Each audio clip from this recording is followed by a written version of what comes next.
We wanted the house to be rooted in the landscape and the countryside and where it was. So the design and the build are all completely open-ended. Yeah, you came here for 2 weeks, didn't you, Chris? And it's been here for 6 months. It just goes on and on. You can't abandon it now.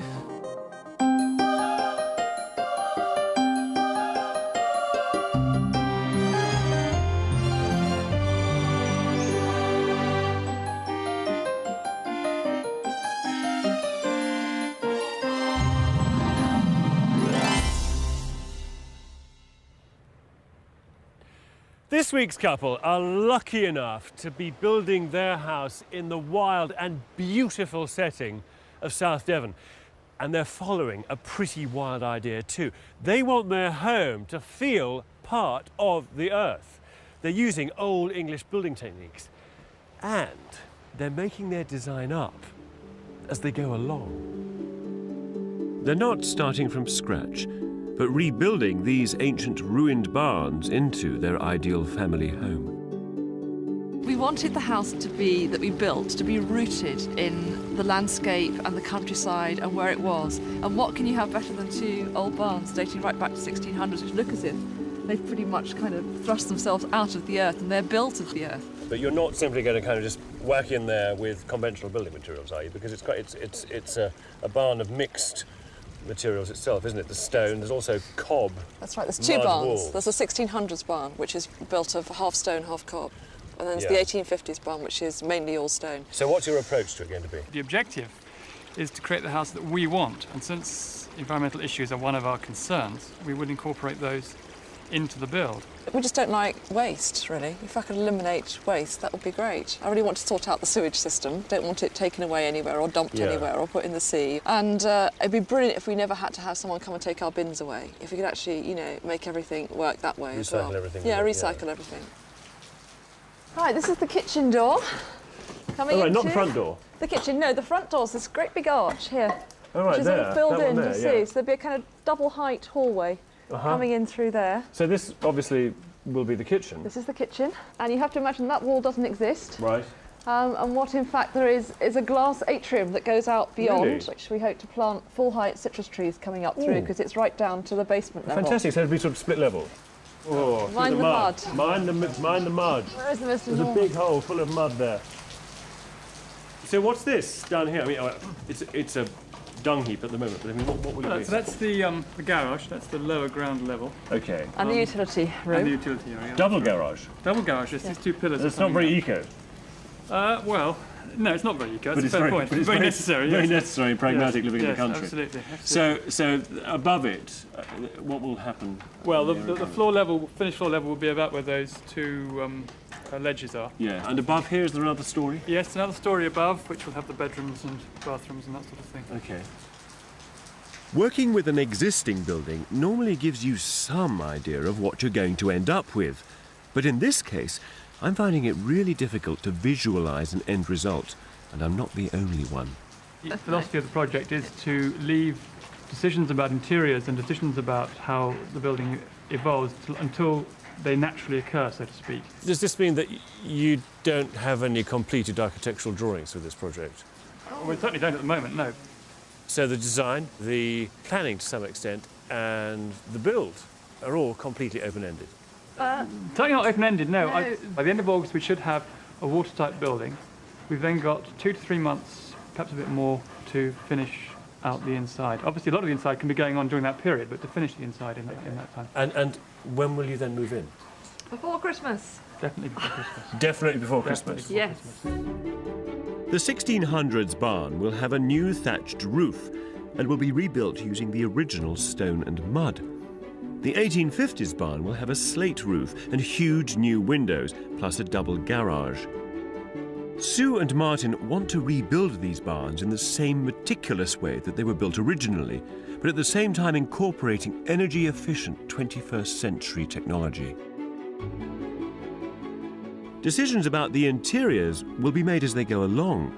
So far, they know they want a south-facing sitting room and kitchen overlooking the indoor garden, with 4 bedrooms upstairs and a study. The old barn will be left roughly finished at this stage. The land and buildings cost £125,000. Their budget for the building work is £150,000. That makes a total cost of £275,000, which is coming from savings and a small mortgage. It's April, and from now on, Sue, Martin and their 2 boys will live on site in a mobile home. Martin's a freelance writer, but for the next 8 months, his main job is going to be project managing their build. We like camping and that sort of stuff. Obviously, it's very different being in it for 8 months to being in it for 2 weeks. But also, Martin works at home. The children are mainly home educated. I'm at home, so we're very used to being in an intimate family situation, which we're all on top of each other.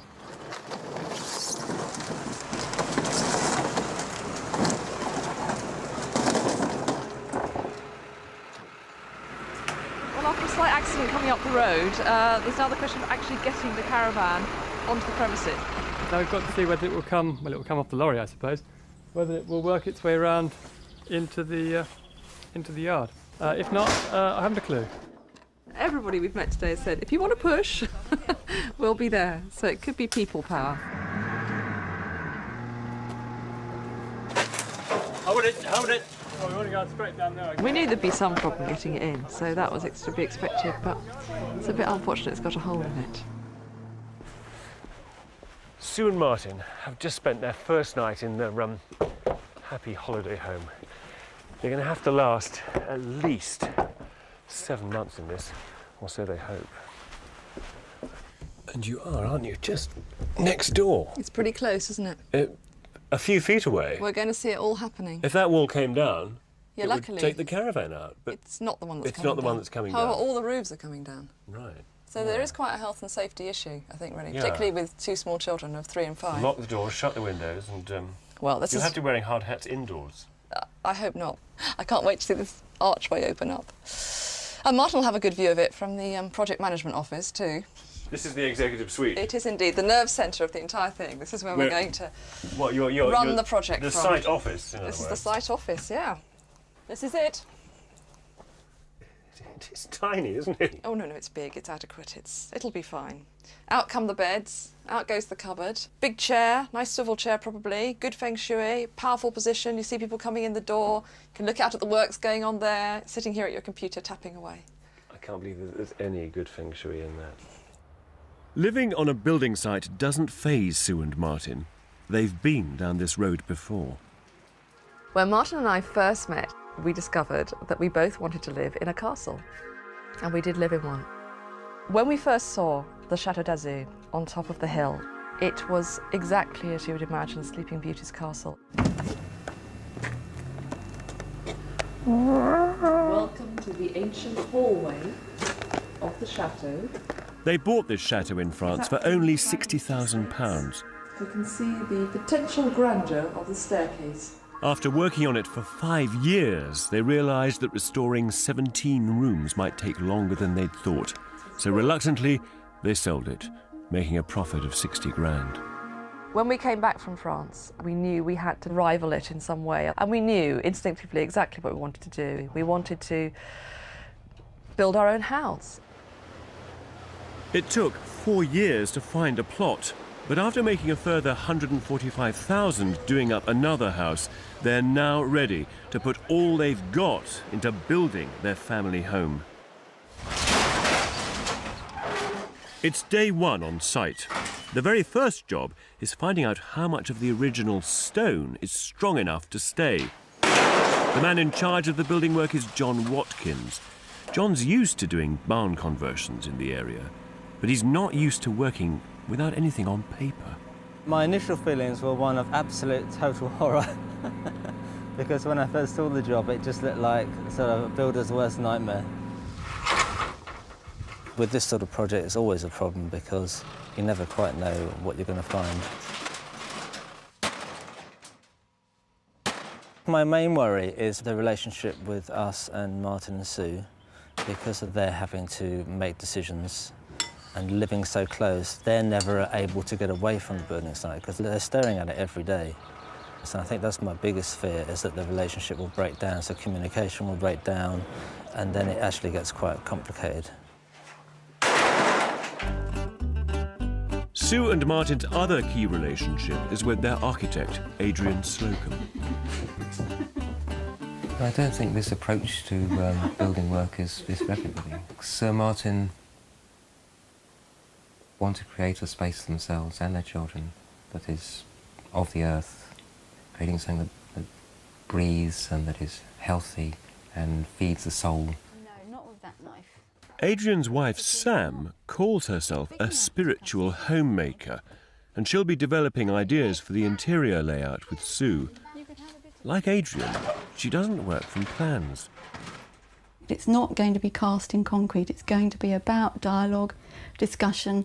Creative conflict's going to be part of that. And it may get sticky at times, but I think if we can keep communicating and we can keep listening to each other, that we can make it through. And as we breathe, we imagine that we're passing through a door and we're moving back into the past, back into a time when you were truly happy. Hello, Kevin. Hello. This is Sam. Oh, hello, Sam. Hello, Kevin. What were you two up to just round the corner then? We were meditating. On what? The interior of the house. Uh-huh. So far we've looked at it from the outside in, and now we want to look at creating it from the inside out. Right. And Sam, this is your job to help Sue do this? Yes, well, I'm trying, because I know more about meditation than I do about buildings. Right. So is this the first time that you've done it in a cow shed? no, but I'm just finding my way with this, really. Yeah, Yes. yeah, because your husband is the architect That's right. of what will be this home. Yes, I'm very familiar with Yeah, buildings. yeah, yeah. And so you were meditating on the inside of the building, Yes. but with your eyes shut. Yes. Well, we're doing a meditation where we look back into the past, and Sue tunes into times where she's felt really happy and free and contented, and then we draw that into the present so that she makes the connection with her own experience. Well, that's rather interesting, because most people, when they have a great vision, when they build their dream, often build something that they think is going to make them happy, something they've never had. Whereas what you're saying is you focus on things that have made you happy in your past and put them in. The evolutionary approach to building a house is a lovely idea. As the build grows, you base your ideas on what you find out, what the build tells you. But there are some things which you really ought to do in a more conventional, logical way. Things like getting a site survey done, drawing up some plans, drawing up a basic spec. Things which Sue and Martin haven't really done. A few weeks into the build, and they've discovered that the old planning drawings which they've been using miscalculated the height of the floors by 3 feet. To make Sue and Martin's garage, they'll now have to dig down. That means the old walls need to be underpinned, the first test for their eco-principles. It was a big shock a few weeks ago when I realised that, everyone around me was thinking they would just pour tons of concrete underneath the building. And I was very shocked. And for 2 weeks, I've been busy trying to find out what the alternatives are. And so, to be fair, as everybody else. And we discovered there are things you can do that are alternatives to footings or underpinning in concrete. And they involve lime and rubble and that sort of thing. But the cost is A, financial, so they cost about 5 times as much as concrete, and secondly, time. So we've come to a compromise after a long, long discussion that in the same way as PVC, where we said we don't want PVC anywhere, but if we have to have it, it can only go underground. And we've now said the same about concrete, basically. Sue's been reluctant to agree to concrete because although it's the quick and easy option, it's also about the most polluting building material you can use.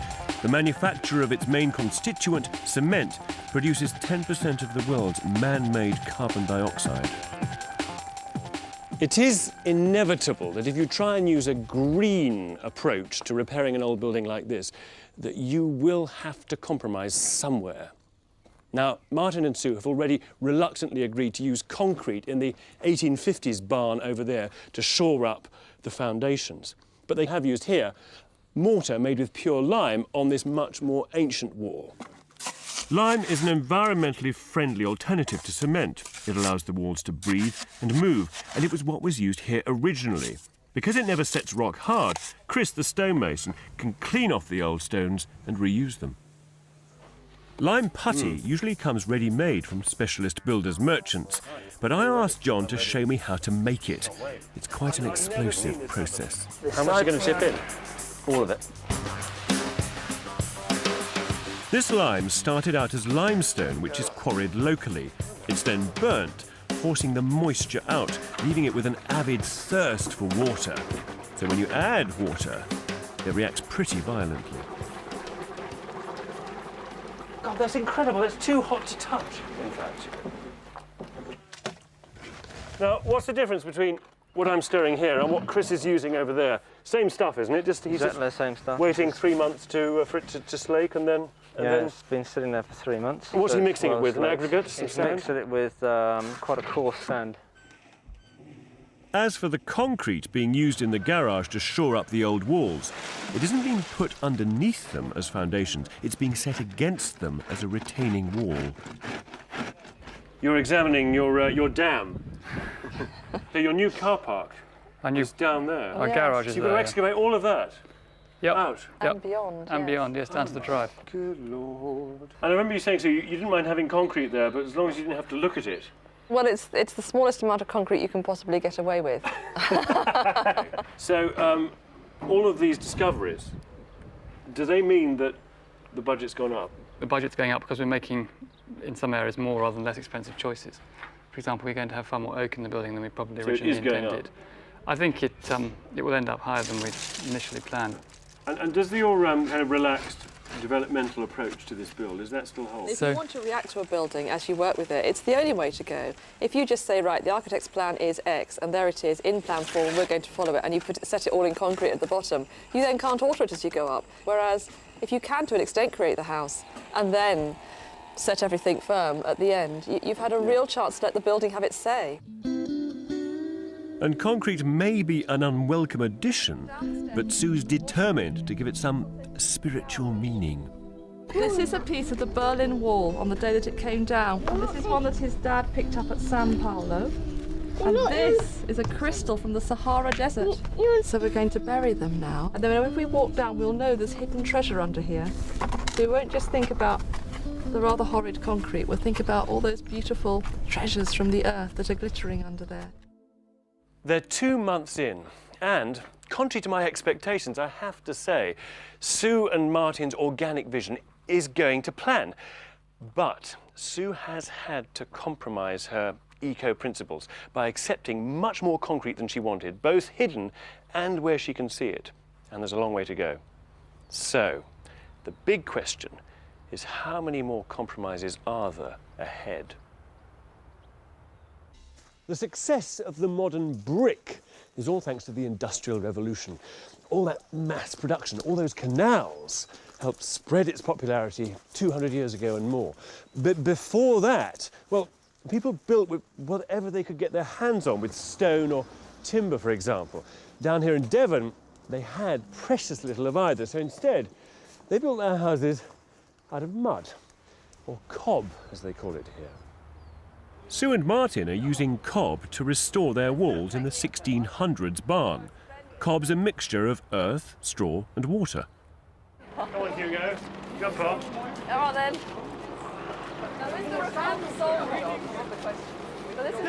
The method for making it hasn't changed since people first built mud houses. Just tread it until you get a thick, sticky mass. You can pick it up quickly from an old manual. That's what John the Builder did. You're repairing an existing wall, aren't you? We are. Underneath here is stone. Stone, yep. Yeah? Most cob walls will have stone up to first floor, Yes. and then cob above there. That's the base. And what about the roof? I mean, Right. you know, obviously it needs some protection because this top wall's very exposed, isn't That's it? right. In this case, it would be thatched. Most cob houses would have been thatched, and the cob would extend out by sort of 18 inches over the edge, so that rain dripping so off the cob deep is well eave. clear. Yeah. It's a low-skill job, isn't it? It is. Yep.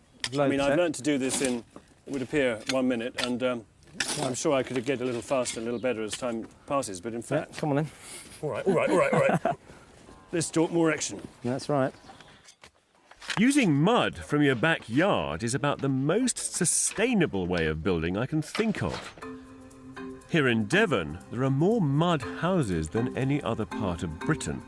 And what I find interesting is how one material can give a whole community a visual identity. A third of the world's population live in mud houses, and from Mali to Mexico, mud has ruled the architectural roost for centuries. It's cheap, available nearly everywhere, and it's thermally efficient, keeping houses cool in summer and warm in winter. Back in Devon, it's August, and another traditional construction material arrives, the oak frame. Oak is expensive, and this frame is taking a big chunk out of Sue and Martin's budget. But it is a homegrown wood. It smells very nice, the green oak. I think they should bottle it up and put it in an aerosol, probably. It's that good. 20 years' time, it'll be as hard as rock. You won't be able to bang a nail into it without drilling a hole. The frame's going up 4 months into the build. It's the structural heart of the house, supporting the roof and providing a cavity for insulation between the frame and the walls. It's a whole collection of very elderly buildings which have been built ad hoc, and the levels are all over the place and the walls are all over the place. So what we're supplying is the structure that holds up the walls and the floors, so that we're not relying on the old walls, which are rather tender, to do very much work. Sue and Martin are still convinced they'll be in before Christmas. But it's the end of August, Martin's deadline for a watertight building, and they're a long way off. Still, at least it's beginning to look like a house. So what's it like sitting, putting your back against something which is, I don't know, could have been growing for 100 years? I know. I think well, it's quite awesome, isn't it, really? It really is. Yes. Awesome. Yes, awesome. I don't know about awesome, but anyway, it's interesting. Interesting. So this one's particularly special because it's the tree of life. It's our great, huge trunk that goes right down into the floor, 3 stories down. It's an enormously tall piece of wood. It goes right into the garage, and then it comes up here, and it's got 8 faces with these 5 great arms coming off it immediately, and then there's 3 more up the top. So how's the schedule generally? You've said all along, very organic. We kind of develop this design as we go along. You've still got a deadline, haven't you, of Christmas? Oh, we have. We think we're on target. Because we're getting to the autumn soon. Yes, well, we want to get the lid on pretty quick. Yes. Yeah. We've got the other oak frame arriving next week. Yes. Now the thatcher will follow up very quickly. So by the end of September, given a reasonable patch of weather, we should have a cover over the whole lot. Yeah, if the weather's good. If the weather's not appalling. And if that happens, then I think we'll be all right for Christmas. I think if we get very seriously delayed on the roof, then that may push things back. But I don't think it will. You can come down here on Christmas Eve or 23rd, whatever, and see for yourself. Come and have a drink. I will. We'll have our housewarming party. Yes. It's the middle of October. It's been raining every day for a month, and Chris the stonemason is struggling with the walls. Lime mortar takes days to set, and if the rain hits it, it just washes away. This was built yesterday, and it's just like when I laid it. So to cover it up, because the water gets in behind it, because it's not going off, and you're putting more weight on top of it. If you're using cement, you can build 2 or 3 foot, then build 2 or 3 foot the next day. But this, you build 2. Well, since it's been wet, I've only been doing about a couple foot. So using these old methods, but it doesn't. You've got to have time. You just can't build one place. Until the walls are up, the building won't be watertight. Yeah, but we can. But Martin's determined to carry on regardless, and he's driving the small team on. And then flap it out. He's still optimistic about the moving in date. I still think we'll be in. It won't be finished. I never said it would be finished, but I think we could be inside by the end of December. I'd like the walls to be built, the slates to be on, the partitions to be made, the wiring to be done, the plumbing to be done, the carpets to be laid, but I guess it won't happen tomorrow. You're saying finished by Christmas, and we all worked on this type of job before, and we all look at it and think, well, he's going to be really lucky. So we've got a temporary hiccup. The south-facing roof structure is supported by acro props until the walls are built up and can take the weight. Only then can they put the extra weight of the roof tiles on. The pace of building with lime is causing real frustration. Everybody's getting in each other's way, really, now. You're trying to finish it off. And you do get to a point when you think, God, is it ever going to finish? Very pleasant building site to be on, it is. Chris has never known better. Yeah, he came here for 2 weeks, didn't you, Chris? And he's been here for 6 months. Just goes on and on. He can't abandon it now. Unless his finances dictate he does, but, you know. The house in France wasn't finished for years, and I think they're probably quite good at adapting to living in a space that's not finished and being able to sort of be surrounded by work and chaos, and, you know, I just can't cope with that. But I'm sure that they can. And if you can, then that's fine. And they can finish it off, you know, over the next few years. Now Martin's kind of, you know, fully involved every day on the build and doing things. It's a slightly different life for me and the boys. Everything that's happened has been brilliant. We are completely happy with how it's all going. But I think we have used up our time contingency and probably our budget contingency as well. And so we're now on a bit of a race against time to get in at Christmas. I think it's frustrating to Martin because he's involved in it, and sometimes he goes out in the morning and he has a vision in his mind of what can be achieved. And he comes back, you know, and I'm saying, oh, it's looking great. And he says, no, we haven't done half of what I thought we should do. Sue and Martin's philosophy for this build includes the idea that as much as possible of the building material should be traditional and locally sourced. So the walls are of stone and of cob, the timber frame inside is English oak, and the roof, well, the roof is covered in dried reed, in thatch. It's the end of November, and over on the old barn, the thatcher's struggling to keep his reed dry. A job like this would normally take him 6 weeks, but because of the weather, it could take up to 9. I mean, you're not putting a roofing felt on, are you, underneath it? It's going straight onto the rafters. Yes. So, is it really that waterproof? It works exactly the same way as if you imagine putting a straw, a drinking straw, at an angle under a dripping tap. Yeah. The drip goes down to the end of the straw before it falls off. Yeah. And it was absolutely heaving it down. The surface of the thatch was just a series of drips of water dripping down, 1/4 of an inch in, and it was completely dry. Fantastic. Where does this stuff come from? This is locally? No, this is water reed. It's from Turkey, believe it or not. Not from Norfolk, then?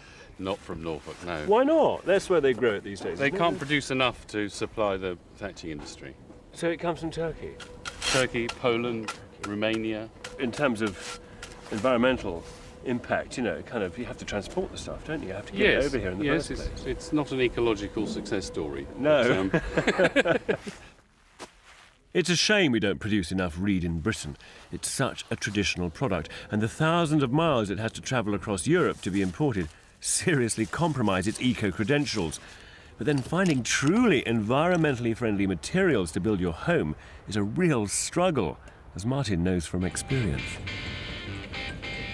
Insulation is an absolutely key part of our project because the only real way to minimise your energy consumption is to have very good insulation. After weeks of research, Martin's found a form of insulation that's very natural and very local. Sheep's wool is not rocket science. It's not the most innovative thing anyone's ever done. But it's not widely used at the moment, mostly because it's not widely available, and the commercial products are relatively expensive.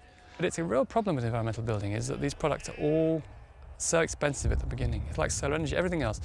And to do it sensibly, you've got to find a way of doing it cheaply, or there's no point. You know, you're just not in the real world otherwise. So I found a local spinning mill which has sheep's wool more or less as a waste product of their spinning process. Wool and thatch are natural materials, but Sue and Martin's philosophy also embraces modern eco-products. They're installing a heat exchange system which swaps stale air inside their house for pure air from outside the house. On its way in, the cool, fresh air is heated, which means that Sue and Martin will have a constant supply of warm, clean air without ever having to open any windows. They're also taking advantage of the latest in glass technology. The huge south-facing windows are being installed, even though the walls still haven't been completely built around the openings. But as this is the elevation most exposed to the prevailing winds, it's vital to get this last major element of weatherproofing in place. The glass units are double glazed and filled with argon, making them twice as thermally efficient as standard double glazing. So how is your budget then, bearing up to these investments? Groaning, I think, is probably... We haven't overspent it, but we are reaching its limit. No, but you haven't finished the house yet, have you? No. 7 months ago, you said, look, it'll be, well, no, 8 months ago, was it April? You planned to be in here in 7 months, so you're kind of already past that point. Oh, we're stretching it, yes. But then... You've got a month before Christmas. Do you think you're going to get in before then? No, I don't think so anymore. And I think, as I say, we could have done if everything had gone fine for the last, say, 6 weeks. But the weather in the last 6 weeks has been absolutely unbelievable. But, you know, so what? If we get in, you know, middle of January or something, that's not the end of the world. We'll be moving over from the caravan to the house during the course of January. I'm quite sure about that. Yeah. You've got quite a lot of fixing to do. I mean, I haven't seen much pipe work. I haven't seen any wiring. No, but there's the wiring no first fix yet. Wiring doesn't take long. No, it doesn't. Come on. And boards and walls and everything else? That takes more time, but we haven't got to do it all at once. We haven't got to. Quite a lot of the stuff. It'd be nice to get it done upstairs. before you moved in, though, wouldn't it? Yes, yes. I don't think we've got to have every single room boarded out before we move in. I mean, if we do How many rooms? If we do one room, it'll be bigger than the caravan. You know, it's not essential that the place is completely There will be finished some before we discussion move about what point we move in, I can assure I you. bet the blinking well will be. Yeah. He'll be living here, you'll be still in the caravan. It's possible. Possibly. It's possibly. possible. This reed bed system, which will be filtering all of the sewage from the house, is going to be ready and up and running in 2 weeks' time. Now that I can believe. What I can't believe is that Sue and Martin are going to be moving in January. That's only 5 weeks away. It's the middle of January, and Sue and Martin are a long way from moving in. The outside walls are still being built, and the roof isn't slated yet. But worse than that, Sue and Martin are fast running out of money. Money becomes much more meaningful towards the end of the build. In the beginning, you're writing cheques for huge amounts of money. You're spending money on stonework, a lot of labour, a lot of demolitions, timber, roof, slates. You know, huge cheques, huge amounts of money. And then towards the end, when you're down to your last sort of 20,000 or whatever, and you're talking about floorboards and baths and kitchen units and stuff like that, the money suddenly seems much more valuable. Like, you know, a week's wages to somebody of, say, 400 or 500 quid is, I don't know, the price for a sofa or, you know, a jolly nice roll-top bath or one of those things. So you start thinking to yourself, where do I want to spend my money? Martin's decided that he can't afford full-time builders, so after 9 months, John and his team are leaving the project. It looks like it's almost there, but I know that it's a long way from finishing. I mean, the actual slow bit, all the fitting is yet to be done, and that's actually quite costly and quite time-consuming. It requires a sort of higher skill level, so that costs more as well. But I think those are things that Martin's planning to do himself, so, you know, the more he does, the more money he saves. It'll take a long while to finish the house. We've got Sue's dad Norman here helping me, and we've got Chris is here doing all the stonework still. We're getting the stud work sorted out. The staircase is largely completed. I've still got plumbing and wiring to do, but I've done some wiring. It's not a big job. Only once in the last 15 years have I actually employed a plumber, paid someone to do plumbing for us. And although it was done perfectly well and competently and quickly too, to be fair, I did it in, you know, a week when we were away, and it would have taken me probably, you know, 2 months of evenings and that sort of thing. But still, it wasn't done quite the way I wanted. You know, got back and found the pipes aren't quite where I wanted. You know, the pipes that run up to the radiator's not quite vertical, they're a bit wonky, and you can see the bends in the bottom and that sort of stuff. And that just, you know, bugs me really. I'd rather do it myself and get it right. It does take longer, and it is frustrating, and it's particularly frustrating for Sue because she has to wait longer. But even if we had people here, I'd be concerned about keeping them, as it were, fully loaded with work, because I spend so much time working out what I think we should be doing next. One outside cost he has to incur is the reed bed specialist. This is a crucial part of Sue's vision of a house with minimal waste. Eco-wise, I'm most excited about this because it's part of the garden and it links the house with the garden, which is what I really wanted. And it is something, as I say, we're doing it for ourselves. You know, right from what we're producing down to where it's going, it's all on our plot, and we're not having to get anybody else out or use services that are going out there and polluting, really. So I'm really, really happy about that. All right, let's try that. The first reed is in. The reeds and will firm. purify all the water used in the house and send it back into the earth. That's it. When will it be 8 foot tall? 3 years' time. Amazingly, the progress of the build is still being held up by the stonework. Is that roof watertight? Oh, it's watertight now, but the wall's not watertight. But that wall over there Yes, that's is right, not, yeah, that's the because trouble. it's got a blinking grey hole in it. Yeah. And until it's watertight, you can't lay floors, is that right? Can't do a they thing just- because of the humidity in the building. I mean, the moisture content. It's just too high. Normally with floorboards, you'd lay them through and they'd get a chance to dry out into the ambient moisture level in the building. But in this case, if we brought in floorboards from a timber yard, they'd almost certainly get wetter here than they are where they are at the moment. But you're very chipper about all this, aren't you? Oh, I'm very positive about the whole thing, yes. And mostly because we produced such a tremendous house, which we're incredibly pleased with. I mean, look, if you're going to take it all on yourself, it's going to take years. No, it's not going to take years. It's not going to. It's not all myself anyway. I mean, we've got all the specialist trades will be coming in. It's only the well, I say all, not including plumbing and wiring. But to me, there's not for some reason not specialist trades. But I don't think that's right. I think that we'll. I'm not going to put a date on it because I've done that too many times. But I think that the next month or 2 or 3 we should be able to move in. Chris said that he thought you might be in by Christmas, but not the Christmas that's just gone. He's talking about next. Oh, everyone says that. Yes, everybody says which Christmas. Yes. So what are you doing at the moment? Well, there's always 3 or 4 things at once. We're doing joinery, the staircase is going in. Yeah. We're doing these boards up here. We're putting them in bit by bit. No, this is not the floor of the roof above, is it? No, this is the ceiling. This is the just the ceiling. Just the ceiling. They're going to be painted, these boards. Okay, and there's a floor going on top of that. Is That's there? right. Yeah. Okay.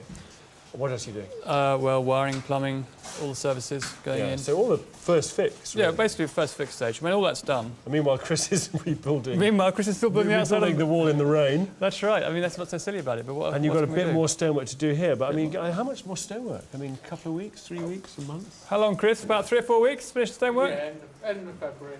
As long as the weather is all right. That's not too bad. Doesn't rain too much. Yeah. I see you found a little studio for yourself. Oh, I have, yes, yes. This isn't a floor, is it? This is the ceiling. There's going to be a proper floor on top of this, isn't it? There is. This is not what lightweight. we won't be walking on this. No. Yeah. But what are you doing? here I'm mixing paint, making paint actually. So has this become your hobby, as it were? Is this sort of? You don't have a television, do you? There are many. Oh, believe me, I don't necessarily do it for relaxation. And how is life in the caravan? It's turned out to be okay, actually. Yeah? Yeah. No, we're fine. Actually, it'd be quite a shock to leave the caravan and have all this space. Finally. Yeah. And Martin, does he? Do you go together much? No, one of us is always looking after the children, so Right. we don't go out much. What does Martin use then to let off steam, or does he just bash at wood all day, and does that do it for him? I don't think Mark builds up steam. I think that's the point. You know, some people don't, do they? I was around getting sort of very agitated, but Mark just does things calmly, at his own pace, and will not be hurried and will not be rushed. So there is no steam build-up. And he can do that day in, day out, month Then he in, comes month in and out. does admin. In the evening? Yes. For a hobby? Yes. Now that you see the floors in and the idea of where the walls are, you get a real sense of how it will feel. But did the meditation help you envision that? Did it take you as far as that? Definitely. I mean, the meditation was vital as far as I'm concerned. It was vital because it gave me the confidence to believe that my vision could be realised, really. Sam's done one picture so far. One picture? Of the main bedroom. Yours? Yes, a completed picture. And it is the intention to do one of those pictures for each of the rooms in the house. Sam and Sue have been meditating on the interiors throughout the project, and now Sam's starting to produce drawings of the rooms inspired by their sessions. So here's Sue describing what she sees. The main bedroom is a beautiful room with light from all directions. I feel soft wool underfoot, blue like the sea. So here you can see this is a big blue rug. The blue and white bed floats out on the sea. Beyond it, the sunburst screen, a wall of glass. Through this, I can see the outside and make connections into worlds upon worlds. With the bedroom not even a shell yet, most people wouldn't dream of decorating. But dreaming of decorating is just what Sue and Sam have been doing for a year, and now they can't wait to take it forward into reality. Martin's putting the floor down this weekend, which means that we can actually put this room together very temporarily. Obviously, we're not going to move into it because it's not going to be plumbed or wired for electric or anything. But at the same time, if we can realise this picture, then we'll know that we can go forward on the same path for all the rest of the rooms. That's the plan.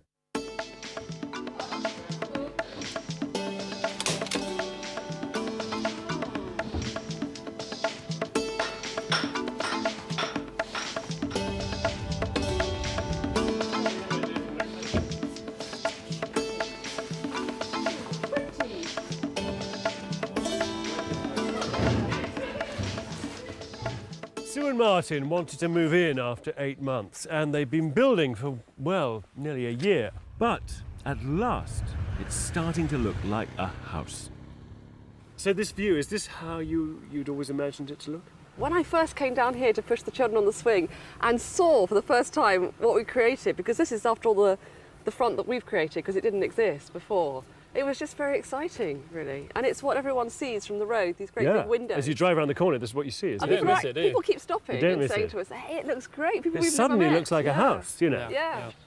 And this idea that you wanted the building to be of the earth, to appear to sit comfortably, does that still work? Well, look at the colours. Look at the colours. I mean, they just are of the earth, aren't they? I mean, the earth is very, very obvious at the moment. But I mean, round the corner where you see the cob wall, and you get the impression that the building has been there for thousands of years. Here, this is a domestic elevation, you know, with lots of glass in it. I think in 3 years' time, when the windows are toned down and the stone is weathered, it's going to be firmly rooted in the earth and the ground, yeah. And what do you do with all of this earth here? From a very early meditation that Sam and I did up at the top of the orchard, where we sort of saw the house kind of surrounded by this huge green dragon protecting it. This little bit of bank that comes round here will be turned into the dragon's tail with a pointy bit on it, and this will become a great slumbering beast, and his nose will be down there. Sounds great, doesn't it? That's the landscaping. Cradling the house. Yes. You've got more dragons, haven't you? We have got more dragons in the house. Dragons everywhere. Well, good Lord. Well, here we are. You finished this room completely. Well, we're getting an idea of what it'll be like finished, yes. You've carved that oak pillar It's there. just started. You know, we've called it Green Dragon Barn. Well, now the whole barn is called Green Dragon Barn. That's our house name, yes. We decided that dragons, you know, united 4 elements of earth, air, fire and water, which is what I wanted from the name. I like these. These are all cow drinking fountains. That's absolutely right, yes. They were actually in the barns when we came here. As soon as I saw them, I thought, hang on, we can use those. You've turned them into uplighters. Uplighters, that's right, yeah. Great. Yeah. What I particularly like is the way that this wooden frame frames that extraordinary pair of big stone monoliths. Mm-hmm. That's great, isn't it? The original one. And so tall. Is this it? Absolutely. But through here is the sitting room. That's right. We're in there already, pretty much, yes. Extraordinary. I mean, look, now that this place is so empty, now you put boards down, suddenly you can appreciate the space. Yeah, absolutely. For the first time, really. Yeah. It is, it's big, isn't it? Walk around It is big. And the sunlight pours in. And, and that amazing view out of the window. Yes. Yeah. Oh, it's heartwarming, isn't it? And all the on green. a day like today, the light just floods into this space. It does. Yes, through all this glass at this end of the building. It's great, isn't it? But particularly in the winter, the low sunlight comes right through. And how are you going to furnish this area? Have you thought about that? Yeah, I think this is where I'd like to eat. You know, I think we're going to have a long dining table here so that you can make absolutely the most of it 3 times a day, and have the long row of chairs, you know, and none round that side so that everyone's looking out.